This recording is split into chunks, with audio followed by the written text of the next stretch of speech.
আসসালামু আলাইকুম, স্বাগতম ওয়ার্ল্ড নোভা সংবাদে। আমি মোহাম্মদ জুবাইর রহমান আজকের সব আন্তর্জাতিক খবর নিয়ে হাজির হয়েছি। শুরুতেই জানিয়ে দিব সংবাদ শিরোনাম, তারপর বিস্তারিত। ইরানের ওপর চাপ বাড়াতে মধ্যপ্রাচ্যে আসছে সবচেয়ে বড় মার্কিন রণতরী। মধ্যপ্রাচ্যে যুদ্ধের দামামা। রুশ ইউক্রেনীয় যুদ্ধের হতাহতের ঘটনা। তুরস্কের বিমান হামলায় উড়ে গেল 4 যুদ্ধবিমান ও 8 আইডিএফ সেনা। শত্রু হবে খান খান, রাশিয়া থেকে আরও 288টি মিসাইল। সাউথ ক্যারোলাইনায় বিশ্ববিদ্যালয় ক্যাম্পাসে গুলি, 2 জনের মৃত্যু। আপনি যদি ইসরায়েলের ধ্বংস চান এবং মুসলিমদের বিজয় চান তাহলে ভিডিওটিতে একটি লাইক ও চ্যানেলটি সাবস্ক্রাইব করে যাবেন। আসসালামু আলাইকুম, স্বাগতম জানাচ্ছি ওয়ার্ল্ড নোভা সংবাদে। আমি মোহাম্মদ জুবাইর রহমান। এতক্ষণ শুনছিলেন সংবাদ শিরোনাম, এবার বিস্তারিত। আন্তর্জাতিক ভূরাজনীতির প্রেক্ষাপটে আজকের দিনের শুরুতেই যে খবরটি বিশ্বমঞ্চে তোলপাড় সৃষ্টি করেছে তা হল মধ্যপ্রাচ্যের উত্তপ্ত পরিস্থিতি এবং মার্কিন যুক্তরাষ্ট্রের বিশাল সামরিক পদক্ষেপ। ইরানের ওপর সর্বোচ্চ চাপ প্রয়োগের কৌশল হিসেবে পেন্টাগন এবার মধ্যপ্রাচ্যের জলসীমায় তাদের সবচেয়ে বড় এবং শক্তিশালী বিমানবাহী রণতরী বা এয়ারক্রাফট ক্যারিয়ার পাঠানোর সিদ্ধান্ত নিয়েছে, যা কারত যুদ্ধের দামামা বাজিয়ে দিয়েছে বলে মনে করছেন সমরবিদরা। এই রণতরীটি শুধুমাত্র একটি জাহাজ নয়, বরং এটি একটি ভাসমান বিমান ঘাঁটি যা পরমাণু শক্তিচালিত এবং এতে অত্যাধুনিক F-35-এর মতো স্টিলথ ফাইটার জেট সহ প্রায় 90টি যুদ্ধবিমান এবং হেলিকপ্টার বহন করার ক্ষমতা রয়েছে, যা মুহূর্তের মধ্যে যে কোনো লক্ষ্যবস্তুতে আঘাত হানতে সক্ষম। মার্কিন সেন্ট্রাল কমান্ড বা সেন্টকমের পক্ষ থেকে জানানো হয়েছে যে এই রণতরী মোতায়েনের মূল উদ্দেশ্য হল ওই অঞ্চলে নিজেদের মিত্রদের নিরাপত্তা নিশ্চিত করা এবং ইরানের যে কোনো সামরিক উচ্চাভিলাষকে প্রতিহত করা, বিশেষ করে হরমুজ প্রণালী এবং লোহিত সাগরে বাণিজ্যিক জাহাজগুলোর ওপর সাম্প্রতিক সময়ে যে ধরনের হুমকির সৃষ্টি হয়েছে তার জবাব দিতেই এই শো অফ ফোর্স বা শক্তি প্রদর্শনের কৌশল নেওয়া হয়েছে। আন্তর্জাতিক বিশ্লেষকরা বলছেন, আমেরিকার এই পদক্ষেপ সরাসরি তেহরানকে একটি কড়া বার্তা দিচ্ছে যে কূটনৈতিক আলোচনার পথ রুদ্ধ হয়ে গেলে সামরিক পথ খোলা রয়েছে এবং এই রণতরী ওই অঞ্চলে পৌঁছানোর অর্থ হল পারস্য উপসাগরের উত্তেজনা এখন তার সর্বোচ্চ শিখরে পৌঁছেছে। তবে ইরানও চুপ করে বসে নেই। তারা আগেই জানিয়ে দিয়েছে যে তাদের জলসীমায় যে কোনো বিদেশি শক্তির আগ্রাসী উপস্থিতি তারা বরদাস্ত করবে না এবং তাদের নিজস্ব মিসাইল ডিফেন্স সিস্টেম এবং ড্রোন বাহিনী যে কোনো পরিস্থিতির জন্য প্রস্তুত রয়েছে। সাগরের বুকে এই বিশাল রণতরীর উপস্থিতি এবং দুই পক্ষের পাল্টাপাল্টি হুঙ্কার মধ্যপ্রাচ্যের আকাশকে আরও মেঘাচ্ছন্ন করে তুলছে, যেখানে একটি ছোট ভুল বোঝাবুঝি বা দুর্ঘটনায় বড় ধরনের সংঘাতের সূত্রপাত ঘটাতে পারে। রাশিয়া এবং ইউক্রেনের মধ্যে চলমান সংঘাতের খবর এখন আর নতুন কিছু নয়, কিন্তু সাম্প্রতিক সময়ে যুদ্ধের তীব্রতা এবং হতাহতের যে পরিসংখ্যান সামনে আসছে তা এক কথায় শিউরে ওঠার মতো এবং এটি যুদ্ধের এক করুণ অধ্যায়কে উন্মোচিত করছে। গত কয়েক সপ্তাহের তুমুল লড়াইয়ে ফ্রন্টলাইনের পরিস্থিতি ভয়াবহ আকার ধারণ করেছে, যেখানে দুই পক্ষেরই বিপুল সংখ্যক সেনা এবং সাধারণ নাগরিকের হতাহতের ঘটনা ঘটেছে বলে বিভিন্ন আন্তর্জাতিক সংবাদ মাধ্যম দাবি করছে।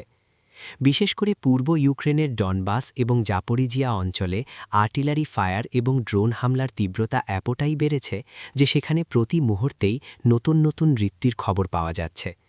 সমর বিশেষজ্ঞরা বলছেন, এই যুদ্ধ এখন ওয়ার অফ অ্যাট্রিশন বা ক্ষয়িষ্ণু যুদ্ধে পরিণত হয়েছে, যেখানে একে অপরকে ঘায়েল করার জন্য জনবল এবং সম্পদের সর্বোচ্চ ব্যবহার করা হচ্ছে, আর এর মাশুল দিচ্ছে সাধারণ সৈন্যরা এবং নিরীহ বেসামরিক মানুষ।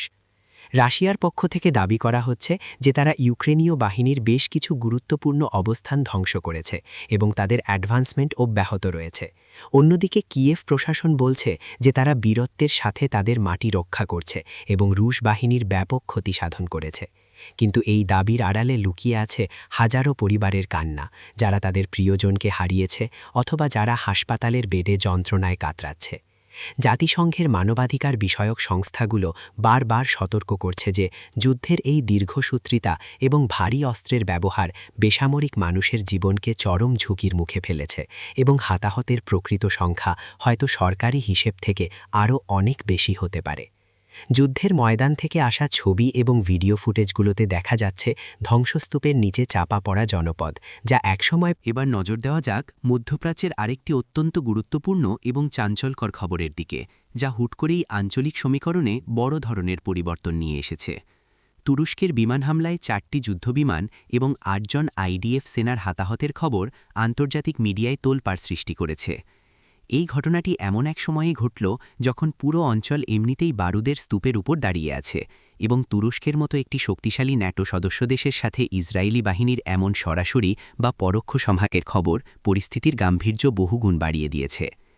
রিপোর্ট অনুযায়ী একটি নির্দিষ্ট সীমান্তবর্তী এলাকায় বা সংঘাতপূর্ণ জোনে এই বিমান হামলার ঘটনা ঘটে, যেখানে তুরস্কের এয়ারফোর্স তাদের টার্গেটেড অপারেশন পরিচালনা করার সময় 4টি যুদ্ধবিমান ধ্বংস করার পাশাপাশি 8 জন আইডিএফ সেনার প্রাণহানির ঘটনা ঘটে। যদিও এই ঘটনার পূর্ণাঙ্গ সামরিক তদন্ত এবং উভয় পক্ষের আনুষ্ঠানিক বিবৃতি এখনও পুরোপুরি স্পষ্ট নয়, তবু প্রাথমিক রিপোর্টগুলো ইঙ্গিত দিচ্ছে যে এটি কোনো সাধারণ সীমান্ত সংঘর্ষ ছিল না, বরং এটি একটি বড় ধরনের সামরিক অ্যাকশন বা মিসক্যালকুলেশনের ফল হতে পারে। তুরস্কের সামরিক বাহিনী গত কয়েক বছর ধরে তাদের ড্রোন এবং বিমান প্রযুক্তিতে অভূতপূর্ব উন্নতি করেছে, বিশেষ করে তাদের বাইরাক্তার ড্রোন এবং ফাইটার জেটের সক্ষমতা বিশ্বব্যাপী স্বীকৃত, তাই তাদের এই হামলার সক্ষমতা নিয়ে কারও সন্দেহ নেই। অন্যদিকে আইডিএফ বা ইসরায়েলি ডিফেন্স ফোর্স বিশ্বের অন্যতম সুরক্ষিত এবং প্রযুক্তিগতভাবে উন্নত বাহিনী হিসেবে পরিচিত, তাই তাদের সেনা এবং যুদ্ধবিমানের এই ক্ষতি নিশ্চিতভাবেই তাদের জন্য একটি বড় ধাক্কা এবং নিরাপত্তা ব্যবস্থার ওপর একটি বড় প্রশ্নচিহ্ন। এই ঘটনার পর দুই দেশের কূটনৈতিক সম্পর্কের পারদ কোন পর্যায়ে গিয়ে পৌঁছাবে তা এখন দেখার বিষয়, কারণ এর আগেও বিভিন্ন ইস্যুতে আঙ্কারা এবং তেলাবিবের মধ্যে বাকযুদ্ধ হয়েছে, কিন্তু সরাসরি সামরিক ক্ষতির ঘটনা একদমই বিরল। আন্তর্জাতিক সম্পর্ক বিশ্লেষকরা মনে করছেন, যদি এই ঘটনার দ্রুত কোনো কূটনৈতিক সমাধান বা ডিএসকালেশন না হয়, তবে এটি আরও বড় কোনো সংঘাতের দিকে মোড় নিতে পারে, যা এই অঞ্চলের অন্যান্য দেশগুলোকেও জড়িয়ে ফেলতে পারে। দর্শক, এই খবরটি অত্যন্ত স্পর্শকাতর এবং চলমান একটি ঘটনা। আমরা প্রতিনিয়ত মনিটর করছি এবং নতুন কোনো আপডেট আসা মাত্রই আপনাদের জানাবো, তাই আমাদের চ্যানেলে সাবস্ক্রাইব করে বেল আইকনটি চেপে রাখুন যাতে কোনো ব্রেকিং নিউজ মিস না করেন। বিশ্বের সমরসজ্জার দৌড়ে রাশিয়ার নাম সবসময় ওপরের দিকে থাকে এবং এবার তারা তাদের সামরিক ভাণ্ডারকে আরও শক্তিশালী করতে এক বিশাল পদক্ষেপ গ্রহণ করেছে। শত্রু হবে খান খান, কারণ রাশিয়া তাদের অস্ত্রাগারে যুক্ত করতে যাচ্ছে আরও 88টি অত্যাধুনিক মিসাইল।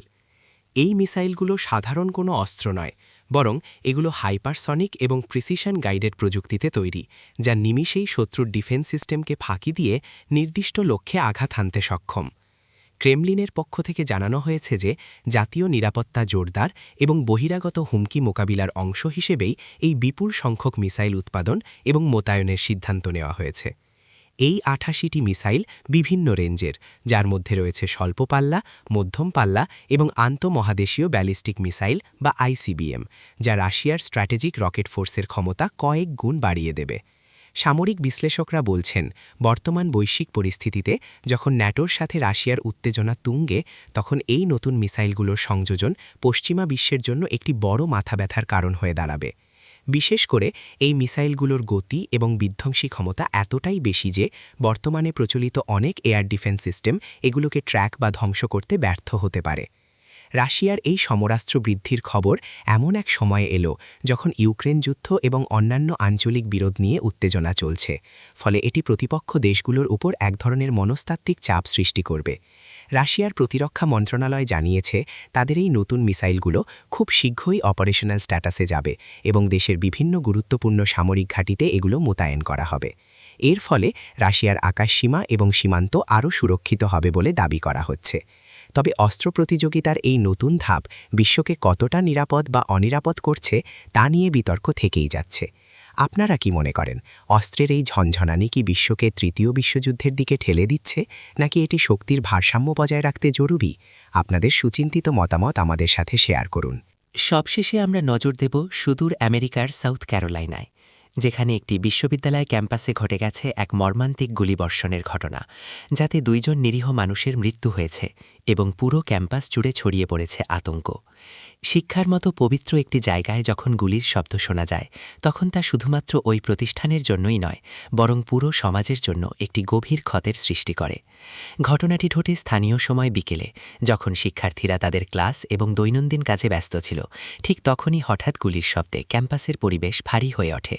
প্রত্যক্ষদর্শীরা জানিয়েছেন, গুলির শব্দ শোনার সাথে সাথেই ছাত্রছাত্রীরা দিগিবিদিক ছুটতে শুরু করে।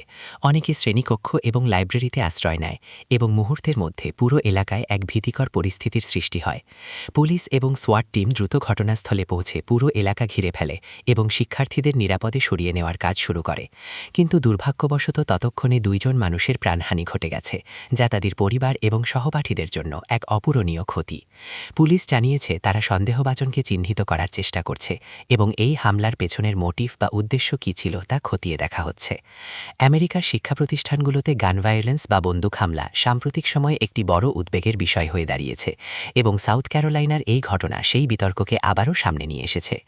অভিভাবকরা তাদের সন্তানদের নিরাপত্তা নিয়ে চরম উদ্বিগ্ন, কারণ বিশ্ববিদ্যালয় হল মুক্ত চিন্তা এবং ভবিষ্যতের স্বপ্ন গড়ার জায়গা।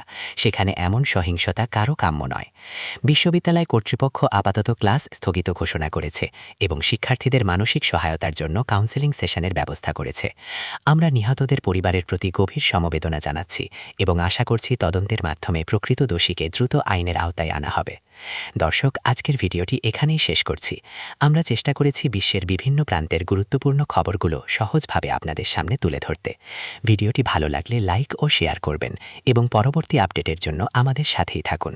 দেখা হবে আগামী ভিডিওতে। ধন্যবাদ সবাইকে।